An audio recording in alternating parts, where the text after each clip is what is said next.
పద్మావతి, విక్కీ వాళ్ళు అయితే గుడికి వచ్చి ముడుపు కట్టడానికైతే చెట్టు దగ్గరికి వస్తూ ఉంటారు. ఇంతలో అక్కడ ఉన్న పద్మావతి అయితే నన్ను ఎత్తితే నేను ఈ ముడుపును కట్టేస్తానని చెప్పేసి అయితే విక్కీని అంటూ ఉంటుంది.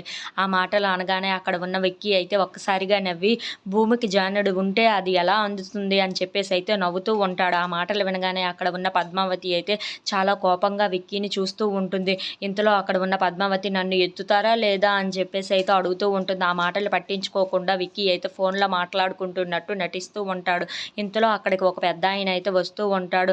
అది చూసిన పద్మావతి అయితే నన్ను కొంచెం ఎత్తుతారా, నేను ఈ ముడుపుని కట్టాలి అని చెప్పేసి అయితే అడుగుతూ ఉంటుంది. ఆ మాటలకు అక్కడ ఉన్న అతనైతే ఎత్తుతాను అని చెప్పేసి అయితే చాలా సరదాగా మాట్లాడుతూ ఉంటాడు. అది చూసిన విక్కీ అయితే ఏంటి నువ్వేంటి ఇలా మాట్లాడుతున్నావు తనతో అని చెప్పేసి అయితే అడుగుతూ ఉంటాడు. ఆ మాటలు ఏమీ పట్టించుకోకుండా అయితే పద్మావతి ఆయన చాలా సరదాగా మాట్లాడుకుంటూ ఉంటారు. ఆ అమ్మాయి ఎవరో తెలుసా, నా భార్య అనబోయి ఎవరు వినేస్తారో ఏమో అని చెప్పేసి అయితే అనకుండా అయితే నోట్లోనే ఉంచేసుకుంటూ ఉంటాడు. ఇంతలో అక్కడ ఉన్న పద్మావతి అయితే నన్ను ఎత్తండి అని చెప్పేసి అయితే అతన్ని పిలుస్తూ ఉంటుంది. ఇంతలో అక్కడ ఉన్న విక్కీ అయితే ఇక్కడి నుండి వెళ్ళండి మీరు అని చెప్పేసి అయితే తనని గసిరేసి అక్కడి నుండి పంపించేస్తూ ఉంటాడు.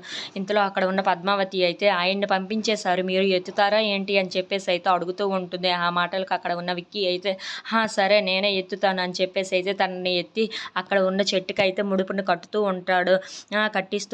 ఇంతలో అక్కడ ఉన్న పద్మావతి అయితే అది చూసి చాలా సంతోషిస్తూ విక్కీ వైపు అయితే చూస్తూ అలా ఉండిపోతుంది. ఇంతలో అక్కడ ఉన్న విక్కీ కూడా చాలా సంతోషిస్తూ ఉంటాడు. If you like this video please like, share and subscribe.